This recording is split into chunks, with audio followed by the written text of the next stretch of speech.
So kakatapos lang ng programa na inorganisahan ng mga estudyante dito sa harapan ng Menjola Peace Arc. Ngayon, yung mga estudyante ay nag-disperse na dito sa harapan ng Menjola Peace Arc at papunta na sila doon sa Menjola para ganapin naman ang kanilang kilos protesta doon sa bandang Spanya naman. So iba't ibang estudyante mula sa mga universities ang lumahok dito sa ginanap na National Day of Action kontra Korupsyon. JF, karamihan ba sa schools dyan sa U-Belt sumama? Yung mga estudyante yan from, ang dami-daming eskwelahan dyan eh. Halos lahat ba sila represented dyan? Would you know? Yes, Abby.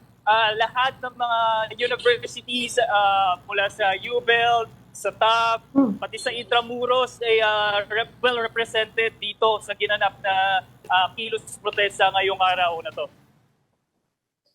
So Manila Universities pala yan. Pero may pasok ngayon, hindi ba? May pasok sila ngayon. Yes, Abby, may pasok sila ngayon pero ang ginawa nga nila ay nag-walk out sila doon sa mga klase nila, no? Kanina, bago tayo papunta dito ay may mga nakita rin tayong nagkikilos protesta sa harapan mismo ng kanilang university, no? Doon sa Philippine National University, Philippine Normal University at doon sa Technological University of the Philippines. May mga estudyante din ang nag-umpisa ng kilos protesta doon mismo sa harapan ng kanilang eskwelahan. Ay, ang TUP tsaka normal, di ba? Sa Ayala yan, Ayala Boulevard, yung papuntang, kung saan nagkagulo noong September 21. Wala namang gulo ngayon, no?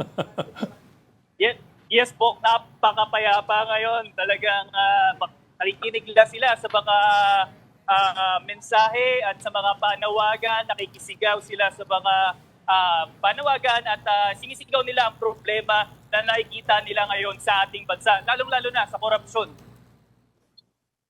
Parang wala ako nakikita mga pulis. Nasaan yung mga pulis?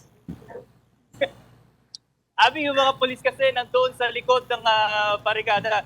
Barricade, okay. Baka andun sila sa likod ng may vapor na kasing hindarang dito. Kung matatandaan nyo, yung mga nangyaring September 21 na rally dito sa Menjola, andun sila sa likod.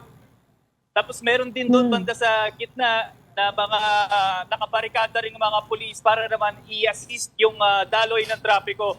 Sa ngayon, open na itong intersection na ito ng Ligarda Street, no? At kung papunta ka ng Ayala Bridge, open na to. No? Kung kanina, sarado dahil sa ginaganap na programa ng mga estudyante dito sa harapan ng Menjola. Okay. Maraming salamat, Mobile Journal JF Rivera, reporting live from Menjola, Manila. Thank you, JF.